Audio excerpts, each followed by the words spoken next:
Now on KOAM News at 9 on Fox 14, a former Neosho teacher says a pride flag in his classroom was meant to show that his class was a safe space. But following complaints from parents, he left the district. At-home COVID-19 testing kits have been on store shelves for a few months now, but now they're getting harder to find on those shelves. I'm Zach Dodge with the story. The 4 states' most watched news starts now. Thank you for joining us tonight. I'm Chris Warner. The Joplin City Council met tonight to discuss a number of things, but there were a couple of key things on the agenda this evening. One of those things was a resolution creating a Commission for Equity, Diversity, and Inclusion.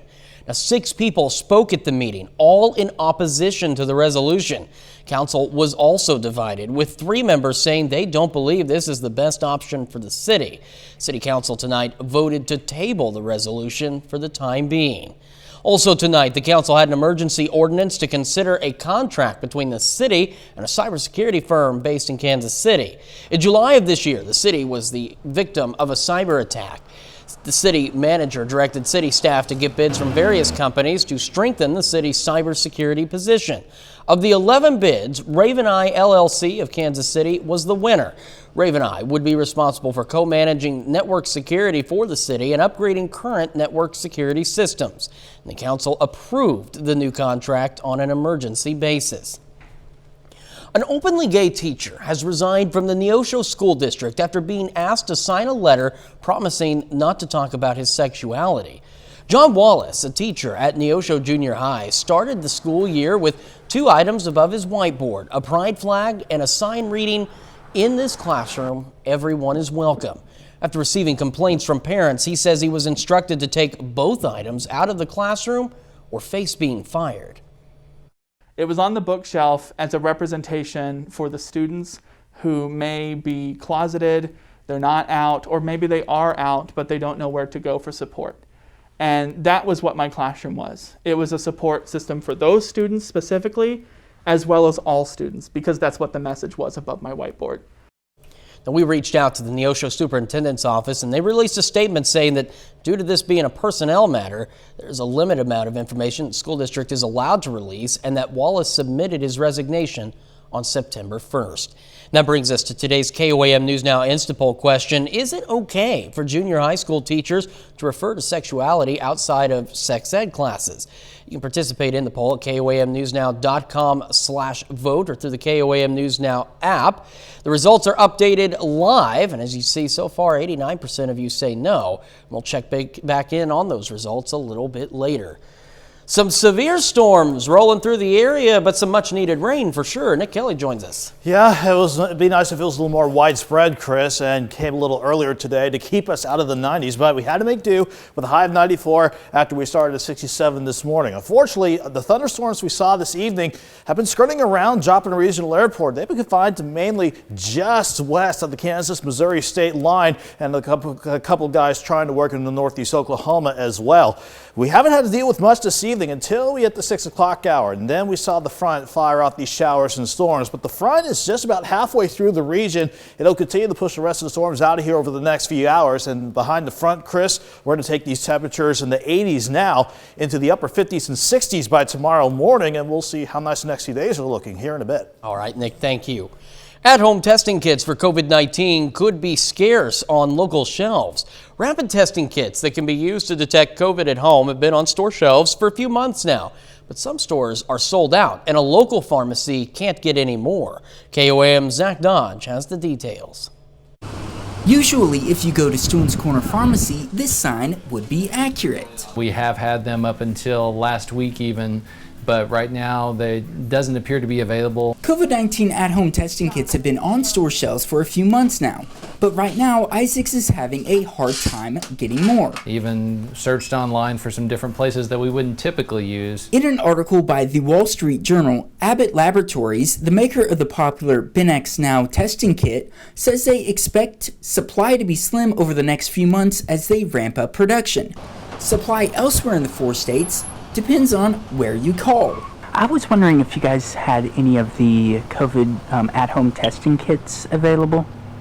Yes, we do. I think we are out. I think it shows that people are interested in knowing. whether they're positive or not, which is obviously a good thing. Van Cam would like people to keep a few things in mind, though, if they're going to use an at-home antigen test. The first being follow up with a doctor if a test comes back positive. They may want to get treatment or may need to get treatment. And so I think that's, something that's extremely important for them to think about. As well as follow up with the health department so you can get a PCR test. They really want to get another test to be able to show whether they're positive or not. Because if they can go into the system, they can say that they've had it and, their places of employment can treat them as if they're fully vaccinated. In Joplin, Zach Dodge, KOAM News. Van Cam reminds residents that in Kansas, tests through a health provider are still free, and Access Family Care does offer rapid COVID tests as well. The Jasper County Health Department reports 6 more COVID-related deaths, bringing the county's death toll to 202. The residents who passed included 3 males, 1 in his 50s, 1 in his 60s, 1 in his 80s, and 3 females, 1 in her 30s, 1 in her 40s, and 1 in her 60s. Well, flu season is approaching, and as COVID-19 cases increase in the region, experts worry about a flu season compounded with the COVID pandemic. Mercy's infectious disease preventionist Donna Stokes recommends people get vaccinated against the flu and says it's safe to get with the COVID-19 vaccine. Continue to be vigilant. I'm still an advocate of vaccine, not only influenza vaccine, but the COVID vaccine. The distancing, the masking, especially when you're with individuals, maybe not from your household. Flu numbers dropped last year. Some experts believe that was due to an increase in masking. And we take this time now to honor one of our many 4-state heroes. Manuel Bayless served in the U.S. Army from 1943 to 1951. The Parsons native was stationed in France, Germany, and Korea. And we salute Sergeant Manuel Bayless, tonight's 4-state hero.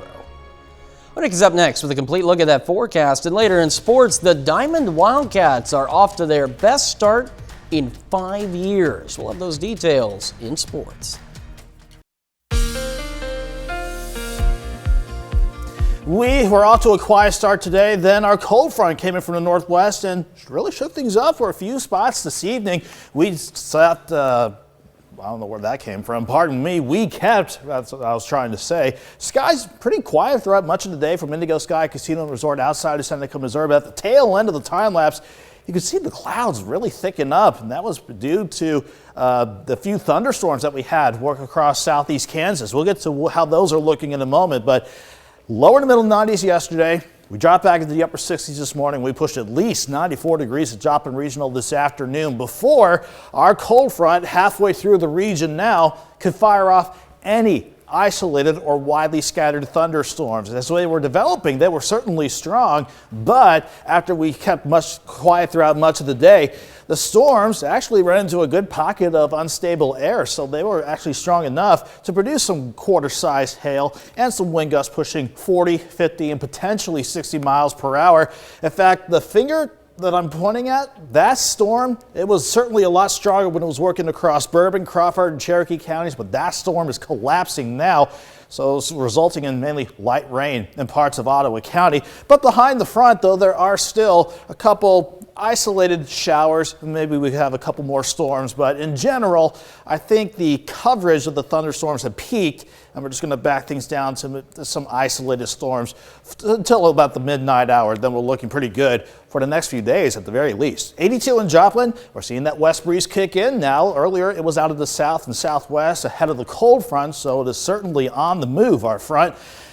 If you haven't seen any of the rain, you're still looking at temperatures in the lower 80s, but everyone is going to drop back quite a bit behind the front as it continues to push on through. Even though we had maybe a couple of severe thunderstorm warnings, the bulk of the severe weather is still confined to the Great Lakes. But once we get behind the front, everybody will enjoy high pressure in control tomorrow, and us on the cooler side of the jet before we see that upper level ridge try to come back into play. Here's how we look for the rest of the night. The isolated showers, a couple of storms out there will try to hold on. You can even argue maybe by 3 a.m. maybe a stray shower in our southern counties, but the overall trend is that front continues to sink south. It's going to decrease our rain chances. And look where we go for temperatures tomorrow morning. Upper 50s to lower 60s. We're talking about refreshing air behind this front, and temperatures looking just flat out fantastic for tomorrow. And the planner's not working on me, but I can tell you, we're going to start near 61. We're going to top out right around 83 degrees. In fact, let me go ahead and show you the 7-day forecast here. Make that a high of 84 degrees. Plenty of sunshine throughout the day. We're dry throughout the day. 59 for many of us Thursday morning. Then we're going to see highs topping out around 86 degrees. A weak wave is going to try and squeak by on Friday. Maybe an isolated storm or two late Friday morning into early Friday afternoon. I still think we're looking good for the football games on Friday. But once we hit the weekend, Chris, we'll have to head highs back in the lower to middle 90s. But even though the temperatures go up, I don't see the humidity going up anytime soon. This little break is a reminder that fall is getting closer. Yeah, summer's going to try and hold on, but these hints of fall, I'll take them. Absolutely. Nick, thank you so much. Well, President Biden toured northeastern states devastated by the remnants of Hurricane Ida Tuesday. People across the region are cleaning up after the storm brought heavy rain and tornadoes. Fox News correspondent Alex Hogan has more. President Biden touching down in New York and New Jersey today, less than a week after Ida tore through parts of the Northeast. The president surveying damage in Manville, New Jersey, where heavy rainfall left some homes underwater. Neighborhood streets are now lined with debris and personal belongings. Maybe by 2, 3 a.m. the water started coming in, and it came in very fast. Within a few hours, we had a lot of water in the basement. President Biden also meeting with Governor Phil Murphy and other local officials, where he heard about Ida's devastating impact. Almost 3 months of rain in about 5 hours, just unprecedented. The rivers exceeded their levels even today. The president offered the federal government's full support. 132 personnel from FEMA so far, including federal search and rescue teams and mobile emergency response support teams, 6 of them, to provide communication and logistics support. Ida left behind widespread damage in New York, New Jersey, and Pennsylvania, and officials estimate that repairs could take weeks in some places. Many families are returning to their homes, finding them gutted by floodwaters. One couple says they left with just a backpack of clothes for their children. They climbed to the roof during the storm, with police later rescuing them by boat. No place to go, moving up and down, like we don't know what to do, where to start. We had to start from zero. We lost everything. The White House says that the president is open to applying a disaster declaration in more counties. In Manville, New Jersey, Alex Hogan, Fox News. Well, coming up, American Airlines announces a change to their pandemic benefits policy for unvaccinated employees. Those driving home after the holiday weekend likely saw some pain at the pump. Hurricane Ida pushed the national average for a gallon of gas to $3.19. Californians are paying $4.40, the highest Labor Day gas price ever. As soon as gas demand declines, which typically happens at the end of the summer travel season, prices are expected to drop. A Texas restaurant has found a solution for its labor shortage. The owner of La Duni in Dallas says he has a third of the staff that he did pre-pandemic. And while he's trying to hire new people, no one is interested in working. So, you know what he did? He turned to robots for help. The restaurant has 3 robots that work as hosts and runners. They take guests to their tables, bring out orders, and even sing happy birthday. Experts say the labor shortage in service jobs is from low wages and the spreading Delta variant. Bitcoin is taking one country's currency into the digital age. El Salvador today officially began accepting the cryptocurrency as legal tender. Businesses will be required to accept it, and residents can use it to pay taxes. The Central American nation bought nearly $21 million in Bitcoin ahead of the rollout and set up a network of ATMs for consumers to use. American Airlines unveils they will discontinue their coronavirus pandemic leave program, and a political party in Scotland is exploring the idea of a 4-day work week. Fox Business Network's Cheryl Cassoni has these stories and more in today's Fox Business Briefs.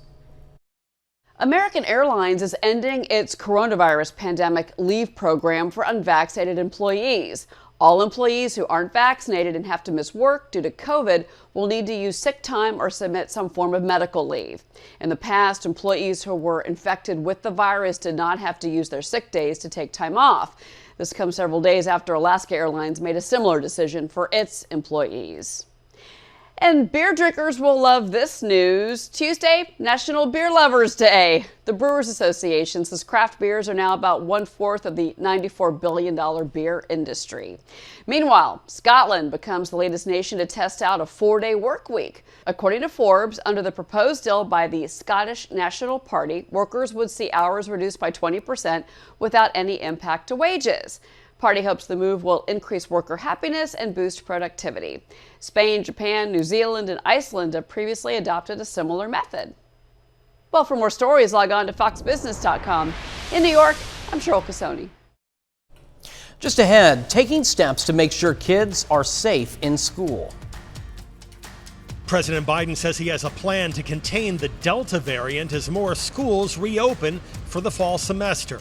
I'm Jonathan Seri in Atlanta. I'll have details coming up. Americans think the current government is not doing a good job communicating its COVID-19 plans clearly. That's according to a new Gallup poll published on Tuesday. The poll asked 3,500 Americans if they agreed that the U.S. Centers for Disease Control and Prevention is clearly communicating its COVID-19 plans. Just 32% of those surveyed agreed the CDC had, quote, communicated a clear plan of action. 41% disagreed. 42% of people also disagreed that President Biden has made his COVID plans clear, but the president received a little more support than the CDC. 40% agreed that he had communicated a clear plan of action. When it comes to keeping free and clear of viruses and germs, start the countdown clock when you wash your hands. Various studies show people who are short on time spend about an average of 5 to 6 seconds washing their hands. 5% of people spend 15 seconds or more washing, rubbing, and rinsing.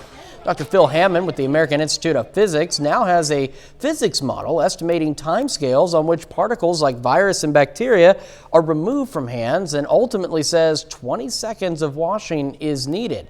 The study was published in Physics of Fluids. COVID-19 does not appear to affect the lung function of young people. Researchers in Sweden looked at a group of patients with an average age of 22. They found no statistically significant difference between the lung function of those who had the virus and those who had not had it, but say more research is needed on asthma sufferers.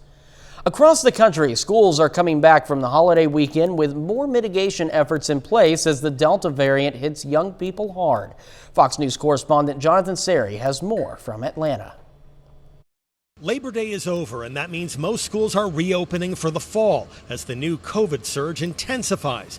Younger Americans are now becoming infected at a much higher rate, making up more than 22% of all new cases, more than 160,000 in just the past month.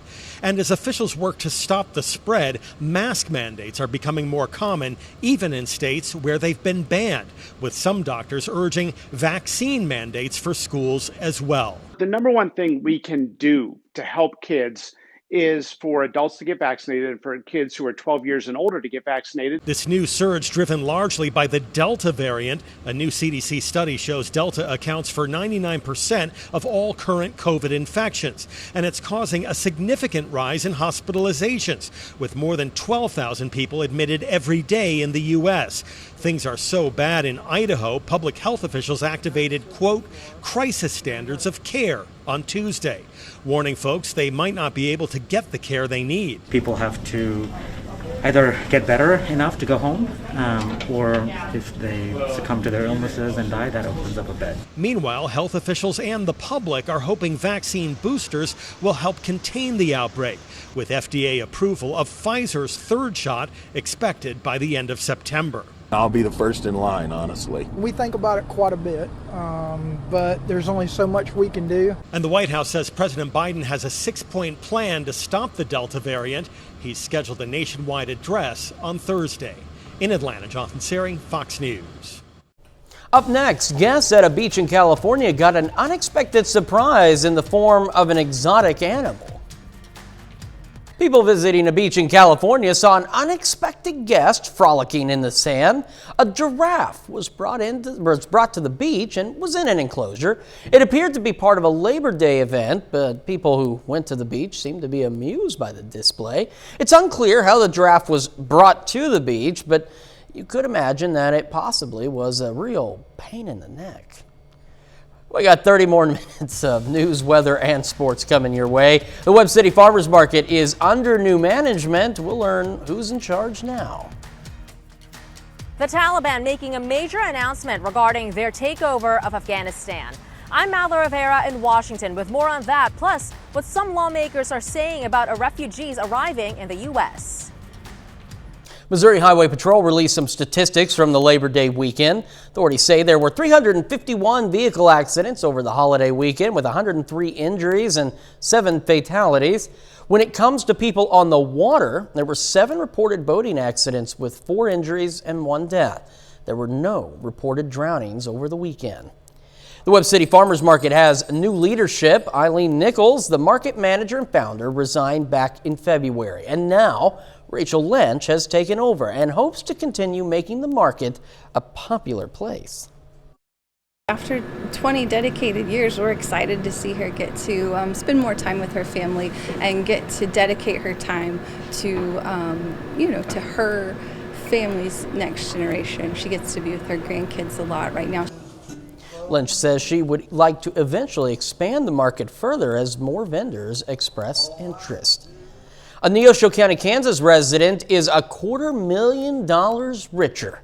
A person who wishes to remain anonymous collected a cool $250,000, the top prize on the Kansas Lottery's $30 multiplier super ticket game. The winning ticket was sold at Pete's number 24 on North Santa Fe Street in Chanute. The unnamed winner first thought it was a $25,000 winning ticket, then realized it was 10 times as much and didn't tell anyone about the ticket before driving to Topeka to claim the prize. We'll take time now, real quick, check in on the KOAM News Now Instapoll question. A former Neosho teacher resigned from the school district when asked to remove a pride flag due to complaints from parents. So we're asking, is it okay for junior high school teachers to refer to sexuality outside of sex ed class? So far, 86% of you say no, 14% though saying yes. You can participate in the poll, KOAMNewsNow.com/vote, or through the KOAM News Now mobile app. The results are updated live, and we'll have final results tonight at 10. Britney Spears' father today filed to end the court conservatorship that has controlled the singer's life and money for 13 years. James Spears filed his petition to terminate the conservatorship in Los Angeles Superior Court. Document says if Britney believes she can handle her own life, she should get that chance. Judge who oversees the case will need to approve the move. 6 inmates dug their way out of a prison in Israel in the biggest jailbreak of its kind in the country in decades. The Palestinian prisoners reportedly dug their way out with a rusty spoon hidden inside the cell. Israeli forces launched a massive manhunt for the prisoners after farmers tipped off police about suspicious men in their fields. The fugitives were convicted of planning or carrying out attacks that killed Israelis. Hundreds of Palestinians celebrated, calling it a heroic escape as they waved flags and handed out candy across the West Bank. Questions continue to grow in connection with the withdrawal of U.S. troops from Afghanistan. During a visit in Qatar today, Secretary of State Antony Blinken revealed about 100 Americans are still stuck in the country. This as lawmakers are demanding more information about the Afghan refugees who have arrived in the U.S. Fox News correspondent Madeline Rivera is in Washington with the latest. As the U.S. works to evacuate Americans still in Afghanistan, it's relying on the Taliban to make sure they can get out. They've said that they will let people with travel documents freely depart. We will hold them to that. We will allow anyone to travel who has passport, visa, and a flight ticket. Still, some people have doubts, even as the U.S. denies reports that Taliban fighters blocked Americans from leaving Mazar-e-Sharif airport in order to make demands. I have real concerns and questions about the Taliban supporting us in doing anything. They're going to do what they want to do. The Taliban now has an interim government, announcing several positions in acting capacity Tuesday. However, the White House says there's no rush to recognition. The world will be watching, the United States included, and they will be watching whether they allow for American citizens and citizens of other countries to depart. Meanwhile, one lawmaker is voicing concerns about the refugee vetting process. We don't know what they did in Afghanistan. What were they doing in Afghanistan, these individuals? On his visit to Qatar Tuesday, Secretary of State Antony Blinken says they're doing accountings on the back end as people arrive to the U.S. President Biden says he'll plan to meet with some of the refugees, but did not specify when.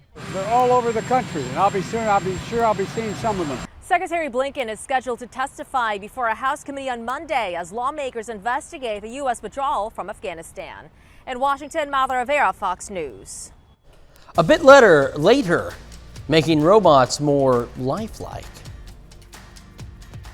Eye contact is an important part of communicating. But what happens when people make eye contact with robots? I'm Jackie Ibanez with more on an interesting new study showing how humans and computers may be more alike than you might think. That's coming up.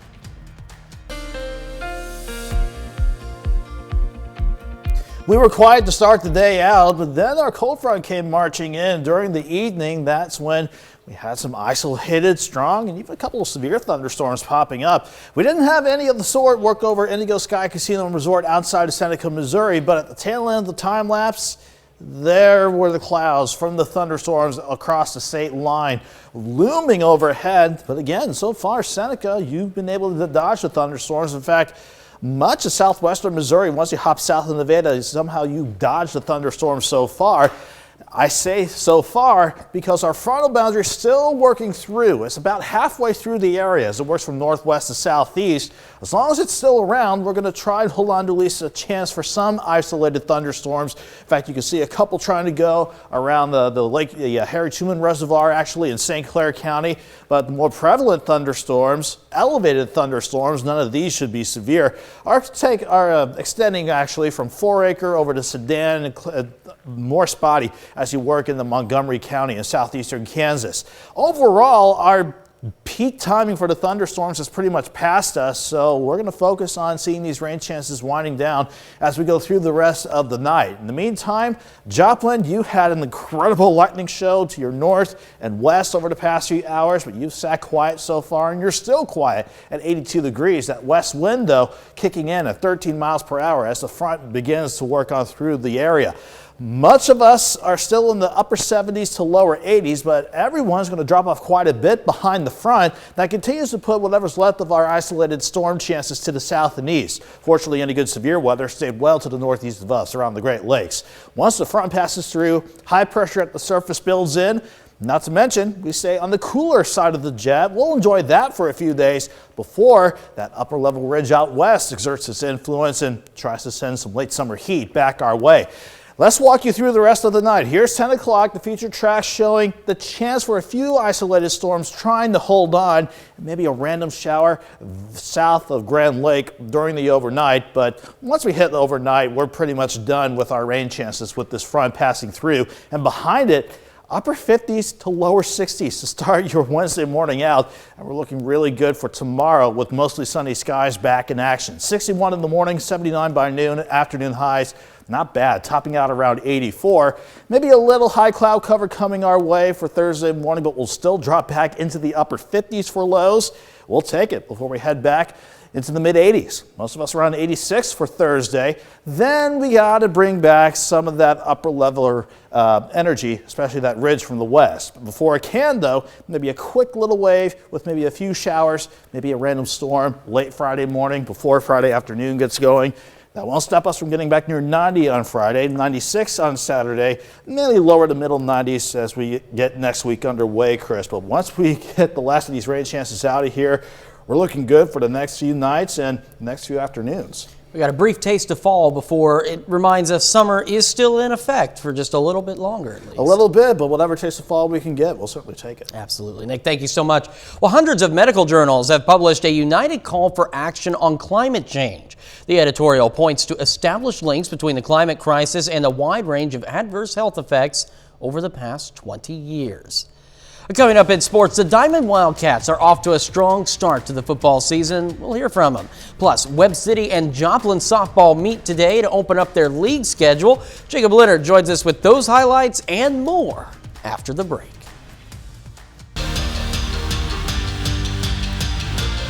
The Webb City Cardinals are 5-2 to begin the softball season. Now the Cardinals open up COC play this evening with a home game against the Joplin Eagles.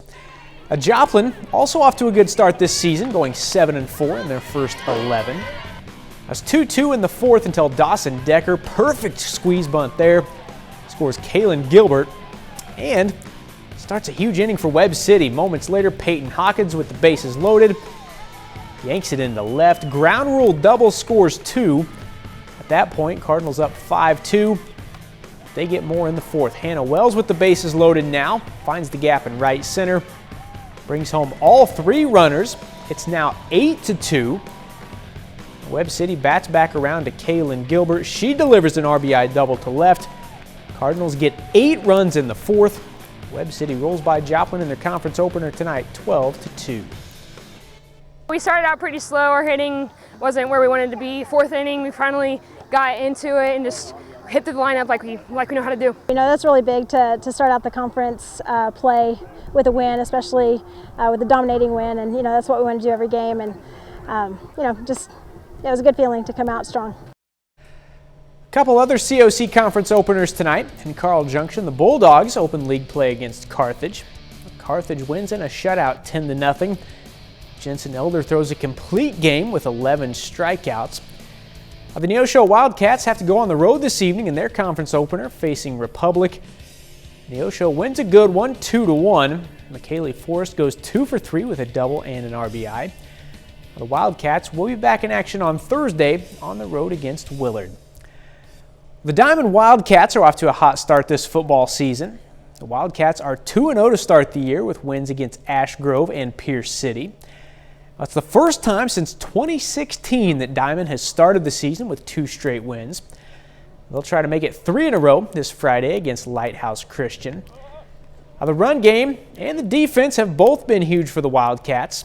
They've rushed for 480 yards in 2 games, led by quarterback Hunter Schallenberger and running back Landon Clement, who, by the way, both give the credit to the big guys up front. I mean, we're running behind trucks. I mean, it's insane. You know, we're going to run it down your throat. We're going to hit you in the face mask. You're gonna, you know, if you don't like it, we're going to do it again. Our line's a big help with that factor, just getting off the ball, pushing them back. I mean, those 5-6 yard carries, they're a big play. I mean, it might not look big, but it adds up quick. I tease them, I call them thunder and lightning, and you can kind of guess who's who just by looking at them. So, you know, Landon does a great job with our inside zone runs. You know, he's hard to bring down, and so, you know, he gives us that, you know, that inside run game where, you know, Hunter, every time he gets it, you know, he's looking to go the distance. So I feel like they work well with each other. It's a good balance for us. The Pittsburg State Guerrillas are back in the national rankings. Pitt State's number 23 in this week's AFCA Division II poll released this afternoon. Last Thursday, the Guerrillas went on the road and beat 13th ranked Central Missouri in their opener. This Saturday is the Guerrillas' home opener, hosting Nebraska Kearney at 7 p.m. Northwest Missouri State's the only other team in the MIAA to make the top 25. The Bearcats remain at number 4. Pitt State's next opponent, UNK, didn't miss out by much. They received the 3rd most votes in the MIAA. Central Missouri, Fort Hays State, and Washburn also received votes in this week's poll. Northwest Missouri's game this weekend against Lincoln, by the way, has been canceled due to COVID-19 issues in the Lincoln program. And that's a look at sports. We're back with more news after this. The eyes are the window to the soul. Well, experts say there's some truth behind that saying, citing the importance of eye contact in helping people infer social cues. But does the same thing happen when humans gaze into the eyes of a robot? Fox News correspondent Jackie Ibanez has some answers. Someone is thinking by simply looking into their eyes. We communicate with gaze. We try to infer intentions of others from their gaze. But what happens when humans make eye contact with humanoid robots? It may seem like a far-out question, but with more and more companies employing robots to assist with basic tasks, odds are pretty good a greater number of us will encounter some sort of robot in the near future. the question is whether the robot gaze will evoke very similar mechanisms in the human brain as another human's gaze would. So researchers in Italy went to work, having human test subjects play a video game against a human-like robot. During the game, the human and robot were prompted to lift their heads, where they either made eye contact or didn't. And what analysts found was shocking. The mutual gaze of the robot affected decisions by delaying them. So humans were much slower in making the decisions in the game. Not only did making eye contact with the robot slow down a person's ability to make decisions, experts also found the way a person's brain processes a robot's gaze is similar to how we interpret social cues by making eye contact with another person. Researchers hope to expand on this study to see how they can successfully integrate humanoid robots in places like hospitals, nursing homes, and offices without creating negative reactions. Jackie Ibanez, Fox News. Well, hey, if you're bored at home, maybe we can help. We got a list of some new releases coming your way next. DVD, digital, and music releases this week include a superhero epic, a dramedy, legendary rockers, and more. Fox's Ashley Dvorkin has the list of new releases. I need warriors. Topping the list of what's new in home entertainment, Zack Snyder's Justice League follows Ben Affleck's Batman and Gal Gadot's Wonder Woman, joining forces to recruit a team of metahumans to save the world from an approaching threat. Cheers. Cheers. Ed Helms and Patty Harrison star in the dramedy Together Together. It follows a single man in his 40s who develops an unlikely relationship with the woman he selects as the surrogate to carry his child. Why even helping us? No one helped me when I needed it most. A down-on-his-luck social worker tries to protect his client from her recently paroled husband in the crime thriller The Gateway. I'm a tomb! The 1988 live-action animated classic Who Framed Roger Rabbit is available on 4K Ultra HD disc for the first time. I don't need a babysitter. From the small screen, the 4th season of the comedy series Young Sheldon, as well as the 4th season of the military drama SEAL Team starring David Boreanaz. Backwards. For music fans, country star Casey Musgraves releases her 4th album, Starcross. And Metallica celebrates the 30th anniversary of the Black Album with a special reissue, as well as the companion star-studded covers album, The Metallica Blacklist. And nothing else matters. In Hollywood, Ashley Dvorkin, Fox News. It is our time for tonight. Thank you so much for joining us. We're going to leave you with video of a flock of, not seagulls, but starlings in England. Be safe. We're going to do this all again for you tomorrow night. Thanks for making us part of your night.